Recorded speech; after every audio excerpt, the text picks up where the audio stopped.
This week, we have an encore presentation of our interview with Don Siler on the engagement potential of art class.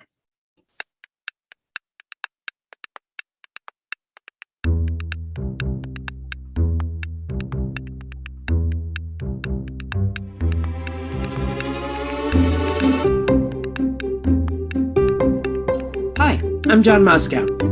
And I'm Amy Halpern-Laff. Welcome to Ethical Schools. Our guest today is Dr. Don Siler. Dr. Siler is an assistant professor of education at the University of St. Joseph in Hartford, where he's taught since 2014. Welcome, Don. Hey, how you doing? Good. Could you talk some about your own experiences and how you came to focus on your areas of interest as a teacher educator?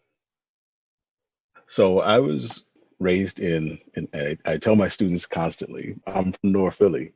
So I was raised in North Philly, and we eventually moved around the city. But as a product of the Philadelphia public schools, like a lot of other Black and brown kids, I found myself kind of feeling a little disenchanted, a little disenfranchised. There were teachers who would tell me, I would tell my students this little anecdote, but there were teachers who would tell me, "You're bright, you're very bright, you're so bright." And for me, I thought that they were telling me that I was light skinned, that my skin was a little bit more fair than other classmates. I didn't really grasp it at first. I think the first teacher who used that word was probably second grade. But eventually I came to find out what that meant, what bright meant, high test scores and academic acumen. But I still didn't feel any interest or any comfort in the classroom. So as I started to kind of go through the process and go up in years, aside from I dealt with a health issue, a significant health issue when I was in my middle teens. But that, when it coincided with my lack of interest in school, I just kind of, I felt like there was no need for me to be there. There was no clear connection between what was happening in the classroom and what was happening in my outside life with my family, with me physically, with the people that I knew, with my community. So eventually, much to the sorrow of my family members, I eventually dropped out. So I finished ninth grade. I actually failed ninth grade my first time because I didn't go to class, didn't go to school at all. I played hooky for basically a year. And I saw how upset that made my mother. So then I went to ninth grade a second time, got put into a magnet class, got all A's. And in my mind, that just proved to me that there was no value in it, because I just went in and I just did the work. There was no enrichment. There was nothing special. So about a month or two into my 10th grade year, I just stopped going. Between the physical issues I was dealing with and just no interest whatsoever, nothing connecting with me, I just stopped going.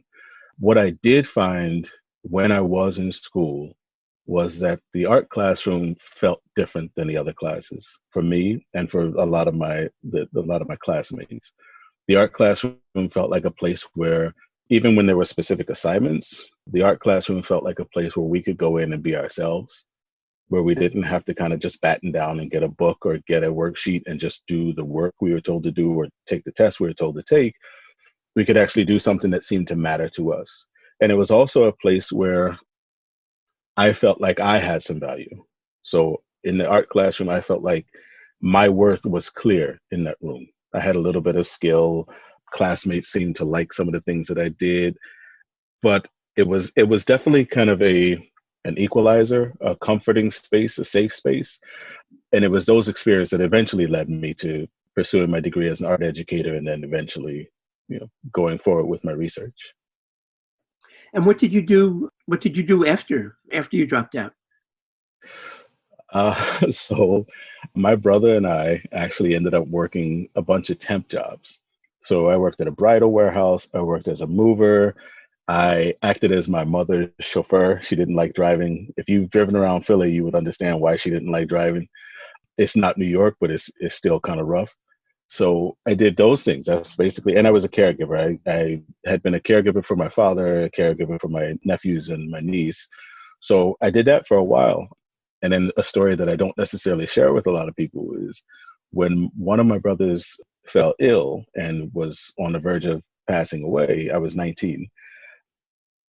While he was sick, he told me that that before he died, he needed me to go to college. And that's all he said. And so I was 19. He said it in about I believe it was September when he really started to get bad. So I rushed and took the test for the GED, did well enough, and then I took the SATs and I applied to Temple University. So I was able to, maybe 3 days before he passed in December, I believe it was December 23rd, I was able to come in and tell him and show him my actual college registration. And so he was really, I don't know that I would have done it because I was kind of finding myself slipping into that kind of that urban malaise where you're just living life so that life gets lived as opposed to really trying to do things that are better or make things better. So I will always credit him for being kind of the force that moved me forward. I had one rough year at Temple, but then I finally found my footing and just kept going. Another thing that happened was my family really wanted me to go into education because, especially my sister, because she understood that there were a dearth of Black male teachers in schools. So she really felt like that between who I am as a person and my, perceived intelligence, that I would be beneficial to students. It wasn't until my late sophomore year of college that I realized that I could actually major in art education, so I could kind of cross those streams and do something that felt both good in the larger scheme of things to give back and to make sure that I'm supporting other students, but something that was actually kind of at my core, which would be related to the arts. And I've been able to keep that thread going through all of my work since then. So when you say that you went back to a magnet school and got all A's, but there was like nothing there that what was lacking?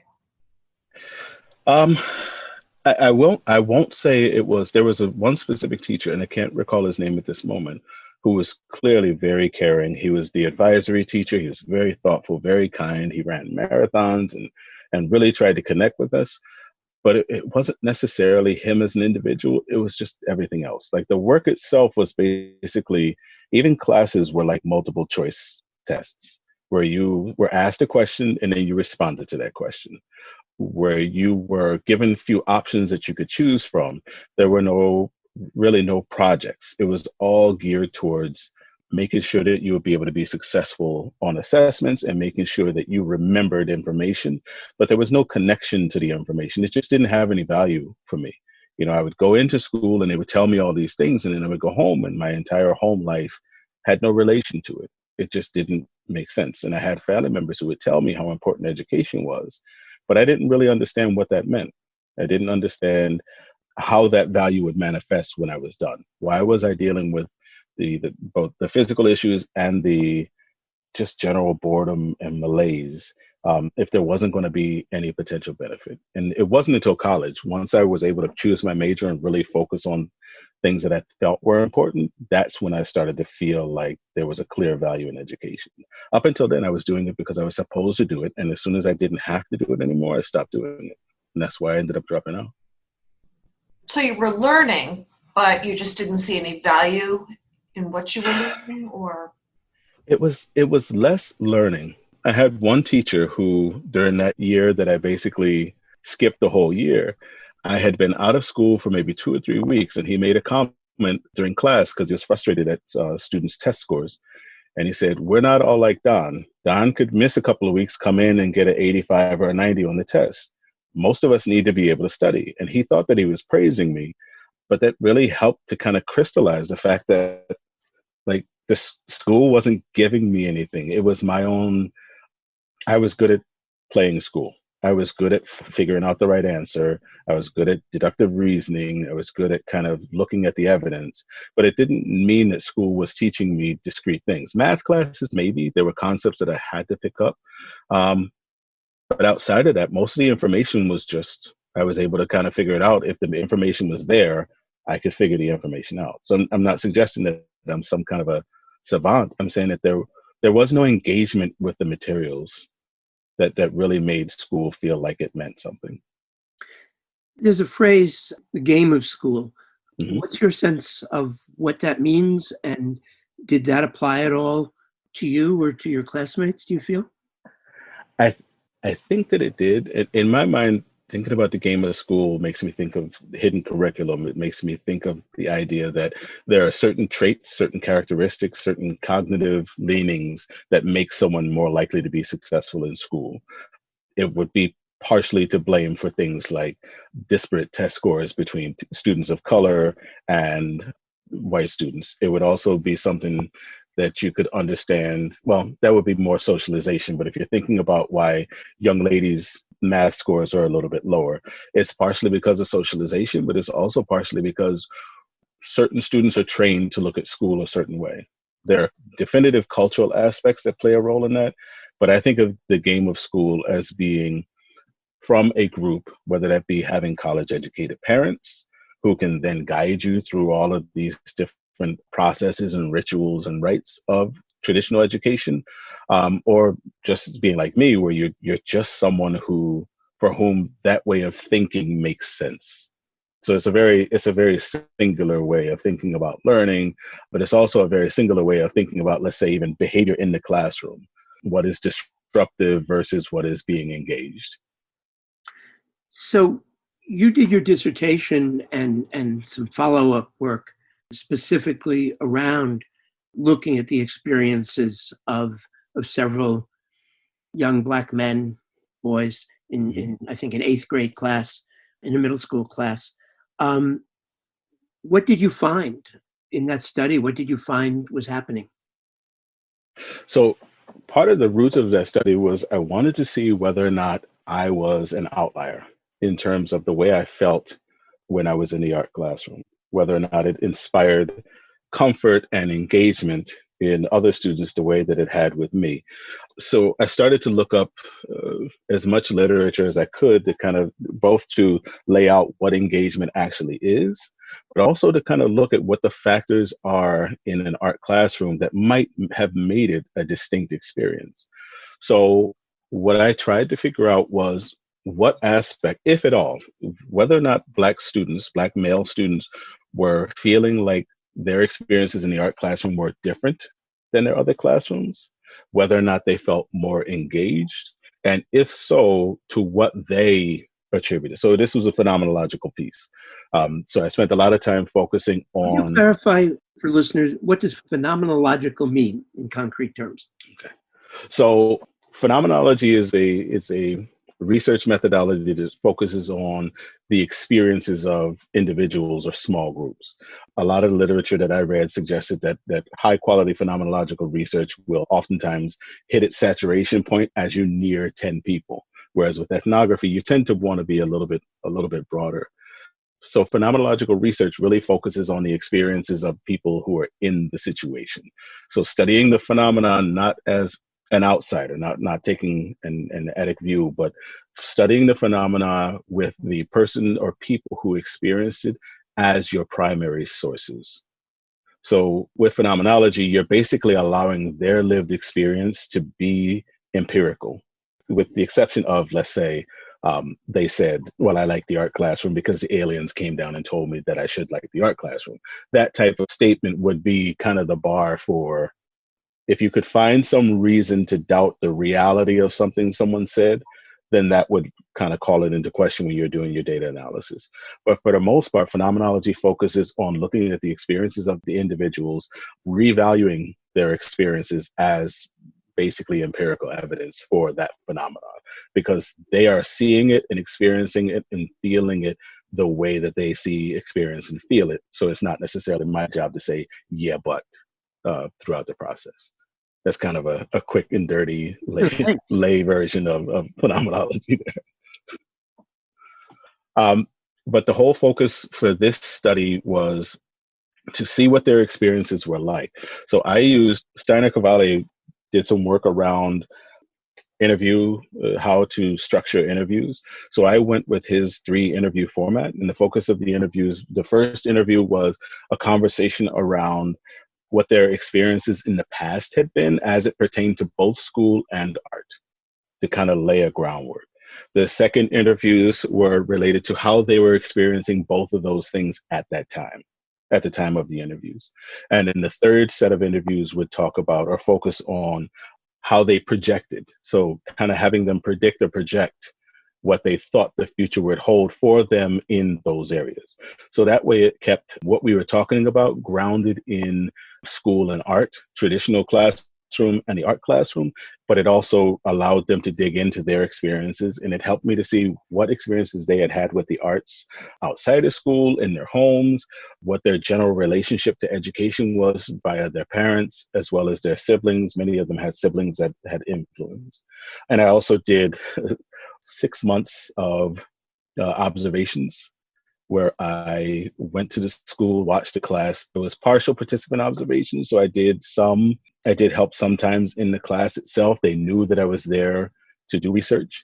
After the first month, with consultation with the art teacher, we decided on several students. The criteria that we focused on to see which students would be involved was students who traditionally had some issues or some issues around behavior or some issues around comfort in other classrooms, traditional classrooms, but who did not show any issues in the art classroom.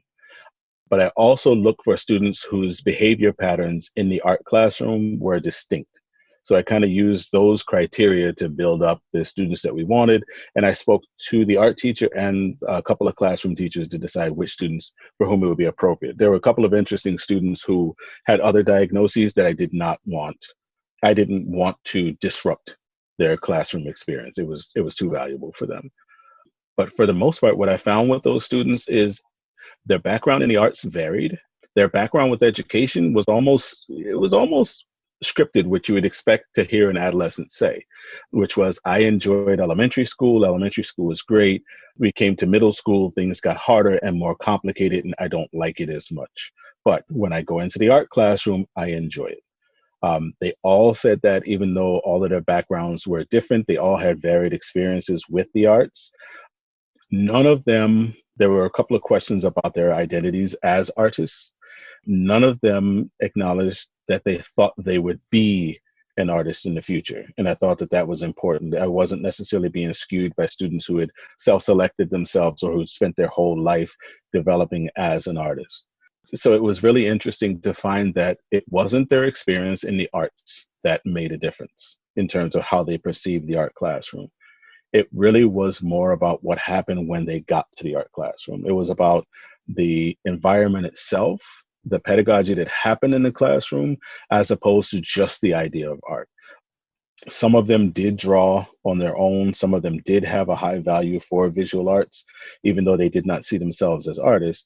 But the most consistent thing was there was a repetition of the theme of comfort, the theme of expression, and the theme of them being able to be themselves in that space, as opposed to being the student, being what I felt like I was, which was someone who just had to come in and do the work and not necessarily find the connection.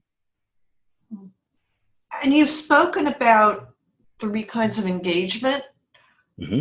the emotional, the cognitive, and the behavioral. Could you speak to that? Sure. I chose that kind of that triumvirate, that little trio of engagement titles, because there are other folks who have broken engagement down into a lot more categories, but they all tend to fall under those 3. So emotional engagement would be their joy in doing the work, their happiness, their comfort, the ways in which they feel like the work belongs to them. The cognitive engagement more relates to the complexity of the task. Are they trying hard? Are they working to get the work done? Are they having to think and process information? But the behavioral engagement is the one that we tend to fall back on the most, which is kind of problematic, which is what can be observed. What are they actually doing? So I think in my actual dissertation, I write that one of the students, I can't remember which, Lee, spent part of the class wandering and talking to people. And to the naked eye, to an observer, behaviorally, he would seem disengaged because he was physically moving, he was talking, he was joking, he was giggling, he was, he would poke somebody and then kind of jog away. But you could also see that he was happy. He was enjoying what he was doing. He was thinking about next steps because every time he got up and moved, he was going to get something or put something back. He was engaging in socialization as he continued to be focused on his task.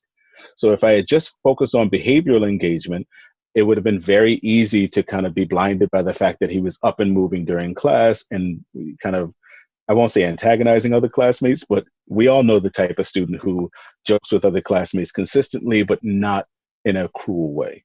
So it would have been very easy for the teacher to say, sit down, stop making noise. But in all actuality, he was always going about one of the tasks, and he was doing it pleasantly, doing it as if he was both emotionally engaged and potentially cognitively engaged, because he was constantly involved in one of the processes of the task itself. So you mentioned that the pedagogy in the classroom was part of what really made the difference for the students. Yes. So what do you see as the mixture between that particular teacher's pedagogy and the fact that it was in an arts class? Yeah. So a lot of my work is, especially even now working with my grad students, is rooted in the studio methods, which is Hetland, Wenner, Wiedema, and Sheridan's work. They have a book out, Studio Thinking, and I think they have a second version of it out as well. And that talks about how art classroom pedagogy, ideal high quality art classroom pedagogy, kind of follows a studio model that keeps students constantly engaged and keeps the instructor constantly engaged.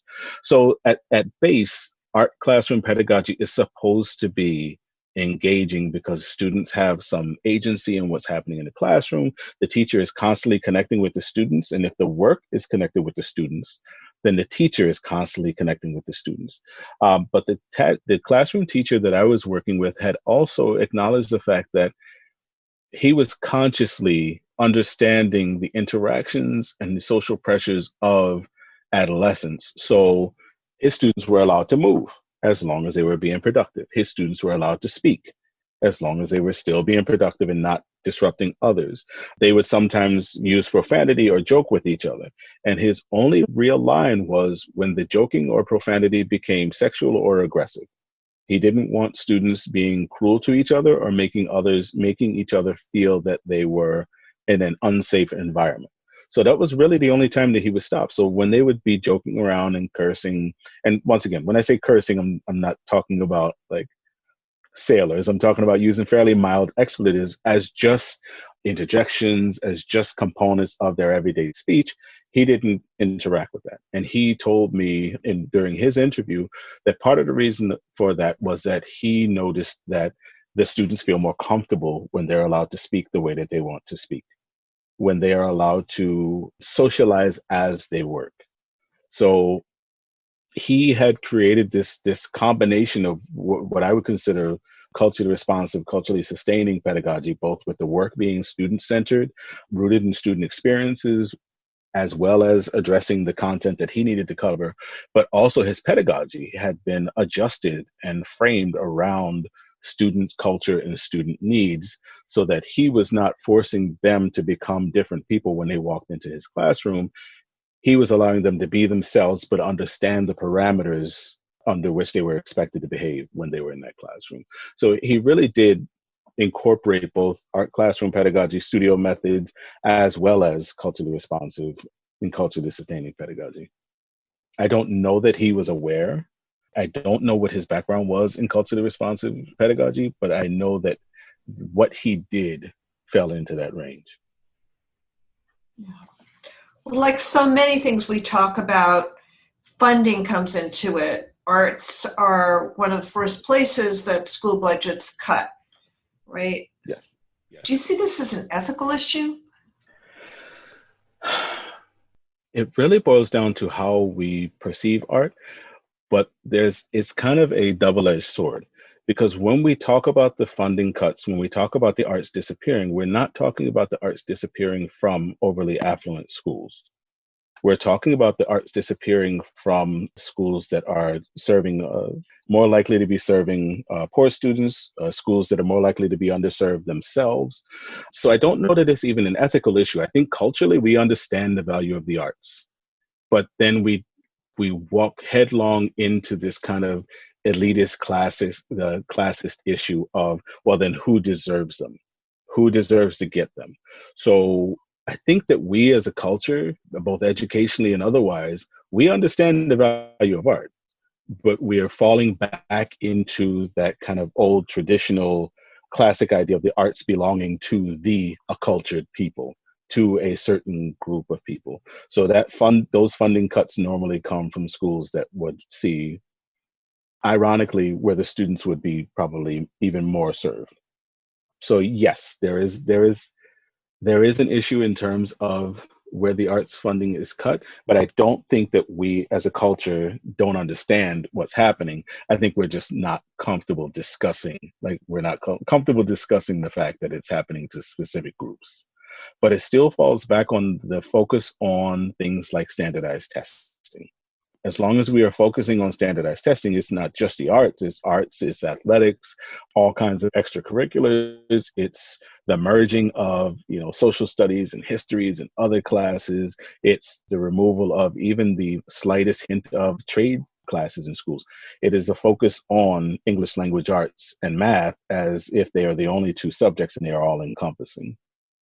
That's really interesting, because one of the things I do a lot is write grants for school districts. And, they're endlessly having to try to justify the arts by saying that they lead to higher test scores in language arts and math. And I noticed that you actually cite some examples, which I'm going to be sure to use in some grants, showing that they do in fact do that. But also it sounds from everything that you're saying that that's really missing the point. So could you talk to both of those, both Sure. Whether in fact there is empirical evidence that students working in the arts does play over into the standardized tests on language arts and math, and also why it's, I don't know the right word to use, whether it's unethical or some other word, to measure the value of the arts strictly as kind of this hopeful step towards better language arts or math scores. Yeah. If you don't mind, I'll answer those kind of in reverse order, because Sure. I think that it builds to the argument. If, like I mentioned just a moment ago, if we are looking at the arts, we understand that there's a cultural value in the arts. We understand that we assume that people who have the most money and have the most culture, they have all kinds of expensive art around their homes. They've been to museums, they go to the opera. These are things that we associate with being of higher socioeconomic status. So there is thank you. Yes, air quotes. Thank you. So there is an understanding of the value of the arts. What becomes problematic about that first understanding is that it tends to be kind of classist, and it tends to assume that the arts means you're better than anyone else, where the arts are actually, and I use some of Paul Taylor's work out of UPenn, because the arts are actually kind of the most basic expression of human experience, right? They are Tolstoy calls them socio-religious. So there is the actual object, which is the embodiment of the concept, but then there's our response to it and our response when making it. And in terms of being a socio-religious, it means that there is a cultural value and it has very high esteem. And that is fairly universal. One of the main things that goes across all cultures, whether you're talking institutional culture, ethnicity, racial culture, or the kind of the smaller subcultures, whether you're talking about athletics, there are aesthetic considerations for all of them. So the arts themselves are kind of the nitty-gritty root of things that we do and engage with every single day. There are conversations around visual culture, even if you're looking at the packaging of things in a grocery store. So you cannot escape them. You can't do anything without them. You have conversations around music. People talk about the emotional impact of music or poetry. These are things that are at the root of the human experience. So when we talk about them being subservient to English language arts test scores, then it seems kind of upside down. So you don't take the root of something and then say, well, that's going to help us with this one little thing over here in this corner. So yes, I firmly believe in the value of incorporating arts into the classroom, but not because they will help test scores, even though they do. The reason that they help test scores, or the reason that they help students understand things better, is because they tend to, help students relax. Because we are breaking down the wall between their everyday life and what's happening in the school, which tends to be much more sterile. But oftentimes, and Howard Gardner moves towards this, and I use his work a lot, what they also start to do is they engage people cognitively in the information receiving, transmitting, and processing. So giving students things musically allows them to process both the verbal and the musical components, the pattern making components. Giving students things to use visually, we have a much larger capacity for visual memory and much easier visual recall. So just by incorporating the arts into the classroom in authentic ways, what we're actually doing is we're broadening the ways in which students get information, the ways in which students can process that information, and the ways in which students can give that information back to teachers. So I would say that arts integration is relevant to test scores, but I would say it's more relevant to overall student outcomes, whether that be them finding their fields, finding their niche, feeling more comfortable in the classroom. But it is not a one-to-one where there were all of those studies that were done that said listening to Mozart or Beethoven in utero or as a small child will just automatically, through some kind of osmosis, change someone's test scores. And that's not necessarily what's always borne out by the data. But what does tend to be much more clear is that relevance, comfort, security, not necessarily going all the way over to Maslow's hierarchy, because I think that any categorization becomes a little bit suspect. But moving students more towards feeling safe in that room or feeling safe in that space allows them to be able to process the information better. So in terms of the arts affecting test scores, it's not a direct one-to-one. It is creating a scenario or an environment in which the arts are welcome, are present, and also engaged. And I think, and I tell my students a lot, that it's very important that when you're doing this type of thing, use our national art standards, the art standards for education. What they talk about is that it is not necessarily, when you're involved in the arts in the classroom, it is not about acumen. It is not about secondary learning. It is about having students actually engage with the content in multiple ways. So don't always have them paint, have them examine a painting and better understand the painting, understand the social context through the painting, understand the emotion through painting. So it is more about developing a better relationship with the arts than it is about using the arts as some subservient tool to fix things. There are tools that help us to use the arts. So Thomas Armstrong's work and Howard Gardner's work would go directly towards that. You can use those ideas, and David Souza as well. You can use those ideas on cognition and those ideas on multiple intelligences as tools to better engage students, to change your environment, to change your pedagogy. But it's not the arts. The arts are not necessarily the tool. They can be a vehicle, though. You've written not just about arts integration in other subjects, but also about arts-based pedagogy as something that can take place in other subject areas as well. What does that look like? So in my classes right now, I teach graduate courses and I work with in-service teachers. So I use studio methods in almost all of my classes, whether it's a research class. I teach educational research. I teach assessment. I teach courses on multiple intelligences. I teach courses on digital technology. I've taught a lot of different courses. But what tends to be consistent is that I try to use studio methods as much as I can, which is demonstrate the work, show what needs to be done, give them an opportunity to do a quick, small version of the work, and then engage individually as possible or in groups as possible. When I have larger groups or larger classes, then it's important for me to be able to kind of help them to form, whether they do parent shares or if I form them into small groups. But it's mainly about being able to connect with the students. And this is really where arts-based pedagogy and culturally responsive, culturally sustaining pedagogy kind of connect. It is very important that everything that my students do to work with their students, that it be related to something that they are currently doing. It needs to be something that they are working on. So I try my best to make sure that there are no throwaway assignments. And in that way, it is relevant to them because it is their experience. It is what they need the learning to be attached to. But I also spend a great deal of time giving them individual feedback. So we'll talk about a concept, they'll work on a concept, and then I circulate the room. I help them there. They help each other. We engage in a lot of peer teaching. So the things that you would imagine going on in an art classroom or especially a studio art classroom are things that I have going on that myself and some of my colleagues have going on in our regular day-to-day teaching. Could you give some examples of what this looks like in your graduate program? In terms of specific assignments? Yeah, like sort of what you might have students, in, say, a research methods course, how you might start them out, that Absolutely. kind of thing. So in my research course, the first thing that we do the first night, as opposed to having a general icebreaker, is I have them write a mini research proposal on themselves, which in itself is not necessarily groundbreaking, but they have to develop an introduction, just introduce themselves to us. It has to be rooted in something that they want they want their classmates to be able to study about them. It should be something their classmates don't know. So even in that, it is centered on them, it's centered on their experience, it's centered on their life, but they're also engaging with the structure of the work that is to come.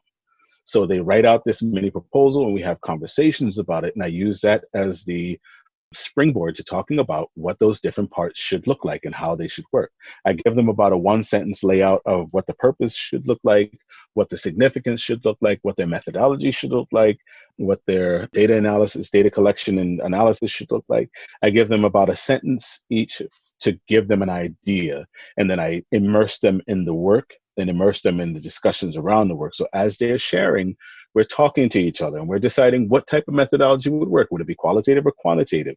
And we're using that to kind of build into what they're going to be doing over the following, I teach 8-week modules. So then as we start reading more about the different components of a research proposal, they already have at least a baseline. They're starting to think about what they want to research that is rooted in their instruction or their practice or their classroom. And then throughout the process, they are reading, they are working, they are reading, they're working. They have dedicated class time where I come around and work directly with them. We tend to in all of my classes, we tend to build the projects together as opposed to having the projects go off, do it on your own, and then I will assess it at the end. So far, I've been able to use that model across the different courses that I teach. And the students themselves they seem to get a lot from it, because at no point do they feel like it's not relevant. And that's really what I struggled with when I was a student. I'm trying to model what I hope that they're able to kind of get from my courses, which is keeping everything relevant to the students has to start with the students themselves. And it does not come at the sacrifice of whatever content they're supposed to be covering. And I know any of my students who might eventually listen to this will pull their hair out because they've heard me say that 1,000 times. You've mentioned that there's a brain-based argument for this kind of pedagogy. Mm-hmm. What is that? So David Souza's work around, the field is kind of playfully called neuroeducation, but looking at the cognitive aspects of learning, looking specifically at what happens in the brain. So David Souza's work focuses on understanding how relevance, immediacy of practice can affect long-term memory storage, can affect the student's ability to gather and gain information and keep information, and how important these things are showing to be in terms of their overall long-term recall, students being able to get that information back later on. Howard Gardner's work with the multiple intelligences really focuses on different parts of the brain and how traumatic brain injury issues at birth can affect small parts of the brain, and how that affects the way that people take in and process and give back specific types of information. So I think that oftentimes multiple intelligences is kind of taught as if it is this cute flowery thing where you just kind of get in touch with your feelings and you want to let the kids paint. But what multiple intelligences really focuses on is it's not about acumen, it's not about skill, it is about the parts of the brain that are active when certain types of information are being presented, when that information is being processed by the brain or by the person, and how they want to give that information back. So there are some things that are inherent across all of us. If you think back to early ages or back when we had to remember phone numbers, the way that our brain kind of finds a pattern to chunk numbers, that will be part of it. The way that we can remember things visually or remember certain songs, even though we haven't heard them over years, it's not necessarily it's not the same type of memory. So with Howard Gardner's work, it really focuses on, let's look at the different ways that students can be given information, and let's look at the different ways that they can then take that information and synthesize it into something that is their own. And then let's look at all of the different modalities that they can give that information back. So he did a lot of work around savants, MRIs, fMRIs, looking at which parts of the brain are active when certain types of information are presented, but also looking at what happens to people when certain parts of the brain are affected. So certain parts of the brain that will affect things like language, being able to speak, being able to actually form words, the parts of the brain that allow us to recognize images and remember them and recall the images, the parts of the brain that actually allow us to remember musical tones or different patterns. And he has laid them out in ways that explain how they overlap. So this is not an argument. Like, multiple intelligences is often broken down into, well, I'm a visual learner, so I need everything visually. What Howard Gardner argues is that we all have each of the intelligences at varying levels, depending on socialization, depending on the time of day. But by varying the ways in which we give and receive information, we increase the likelihood that more students are going to be positively affected by that information. So instead of only going the logical and linguistic routes, breaking it up and changing things up means that more students are going to be engaged, and that students in general will be engaged in more complex thinking processes where the intelligences will overlap and reinforce learning. That's fascinating. And again, could you give us a concrete example of that? Of using multiple intelligences in the classroom? Mm-hmm. Yeah. Sure. One thing that I do, and once again, my students will vouch for this, is I have a very simple task just to kind of show that this can exist on a very baseline, or it can exist in a much more complex. So I'll give you an idea of both. One of the basic tasks I took directly from Armstrong, which is a punctuation assessment. So instead of having students write out a sentence and using the correct punctuation or filling in the blanks with punctuation, what I ask students to do is give an image that will reflect the punctuation, a physical movement that reflects the punctuation, a sound or a song that reflects the punctuation. And what they generally come up with is, the period will be, I've gotten, Stop in the Name of Love would be one song that people will use, or they will just hold their hand up in front of them as the physical motion that means stop. And what that shows is that I can get the same information as to whether or not they understand what the punctuation means by having them use a different modality. So instead of just having it be textual, they can show it in a different way. That does not mean you remove them writing sentences. It means that for a formative assessment or an informal check for knowledge, you can use something like this just to give them a better way of showing their learning. Some students struggle with the verbalization. Some students struggle with understanding things visually. By broadening the ways in which they can give their information back, we get a closer approximation of what they actually learn and what they actually know, as opposed to forcing them all back into a specific box through which they have to show their knowledge. A more complex version, there are a couple of different ones. I have my students do digital stories. And the goal of the digital stories is for them to be able to present information to their students while encouraging literacy, but also using all of the regular requirements of what we would consider, a story arc. So I have gotten everything from students who, one student created a story about a dragon that was attacking a castle, but he was a computer teacher. So the dragon was malware or a virus. The castle was the computer. The wall of the castle, or the turrets, were the firewall. The brave knight was the antivirus. And had I just said, draw a picture of a knight, it wouldn't have gotten the same response. When he created the video and then added music, what he then created was this kind of multimedia engaging work that allowed students to understand things on more than one level. They didn't just hear a story, they didn't just see a picture, they didn't just read a book, they saw a moving video with music that was thematically appropriate. So you can create these complex things that will allow students to have more than one inroad into understanding the concepts, as opposed to just giving them text. He could have very easily just said, here's a firewall, here's the antivirus, here's what these things do. But by creating a story, a piece of art, he was able to make it more engaging. I have another student whose digital story was this absolutely, and I hope she listens to this because this really is a masterpiece, but she developed the story of Pangea. And she found images and she made Continental Drift into an urban teenage love story where they are drifting apart and they're affecting the people around them and they're making mountains out of molehills.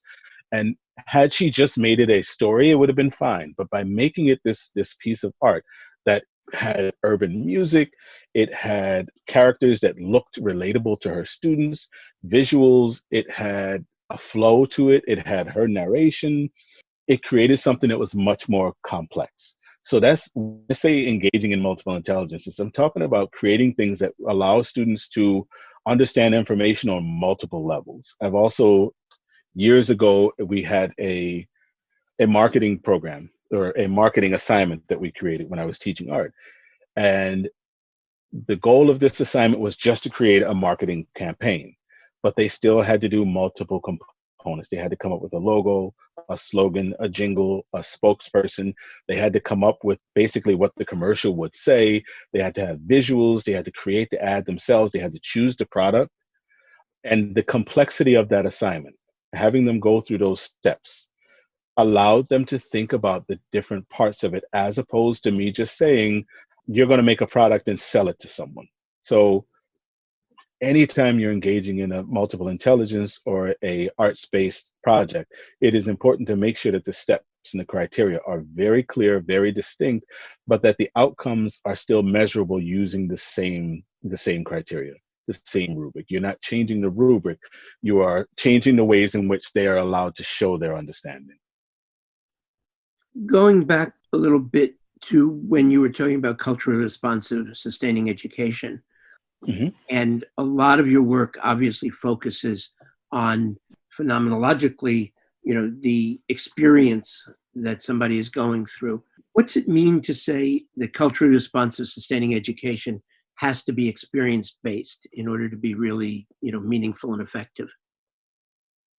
Well, I mean, from the cognitive side, Susan makes the argument very clearly that the relevance of the content and how the content is delivered is key to whether or not the students will retain it and see value in retaining it. These are not like conscious processes where students are like, I'm bored with this work, I'm going to forget it. This is a cognitive process whereby if the information doesn't have some connection to them, it is harder for them to keep it. So in that way, culturally responsive teaching is actually a tool for retention and a tool for understanding and a tool for learning. But on the other side of it, I'm thinking about it in the way that Gloria Ladson-Billings talked about it, in terms of the development of relationships. If we're talking about marginalized students whose existence is fraught with disquiet, or if we're talking about non-marginalized kids for whom we want their educational experience to really be what it should be, then we have to be able to open up the ways in which they're allowed to connect with the content and connect with the teachers. And it still has to be rooted in or respectful of their experiences, the students' experiences, and the teachers' experiences as well. So when I think about culturally responsive teaching from Ladson-Billings or Paris, what I'm really thinking about is student-centered teaching that allows for multiple entry points, multiple resources, multiple voices, multiple stories, using those funds of knowledge that the students come in with to develop the curriculum, to develop the processes, develop the projects, or incorporating places, especially if you're talking about art classroom pedagogy, incorporating spaces wherein those students can put their own self in, where they can make it about themselves. So it doesn't have to be the teacher pre-planning, because a huge part of culturally responsive teaching has to be about kind of assessing students on the fly and assessing students as you learn them, as you understand them, and figuring out how to take what you just got and make it into something valuable for that student, make it into something, or for those students, make it into something that will actually matter to them. Don, are teachers receiving the training they need to lead these culturally responsive classrooms? Ideally, they would be. I have to say that my initial teacher training was back in the 90s, so things are definitely a little bit different.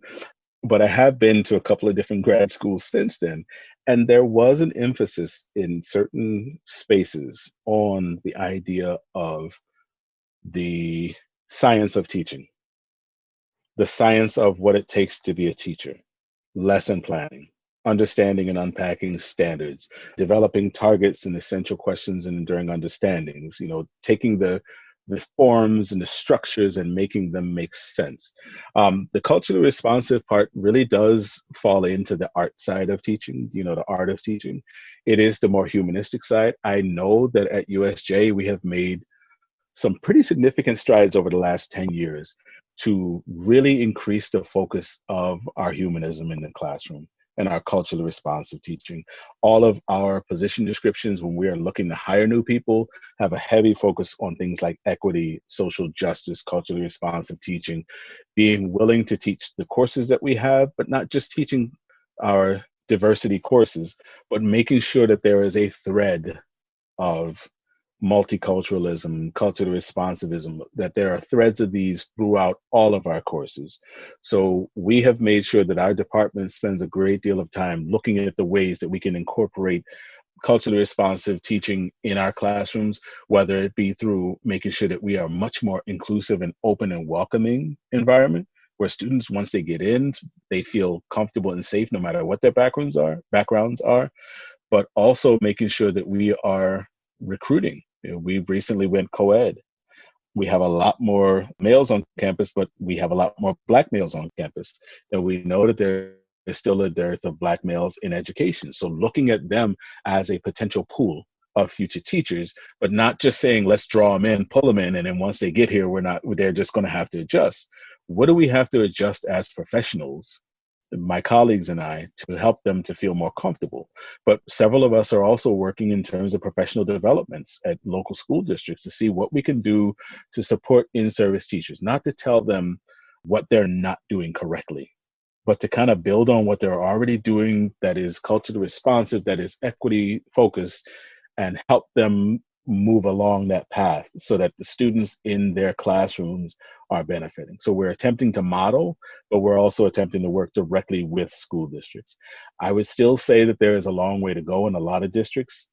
When I have conversations with a lot of my grad students about their undergraduate work, there's not a lot of focus on culturally responsive teaching. There's not a lot of work around equity. There's not even a lot of work around assessment. So there's definitely some work to be done, but there are people out there who are doing the work and really trying to make sure that that work is centered both in the students' experiences and the students' funds of knowledge, but also in those of the people who will be teaching them. The question that we get a lot of times is, what do we do in terms of, how can I be culturally responsive when I have a classroom full of white students? And that's kind of having a narrow view of what culture is. There are many cultures represented within that classroom as well. At the same time, you still want to expose students to as many perspectives and as many voices as we possibly can, especially those of people who have been historically marginalized and silenced.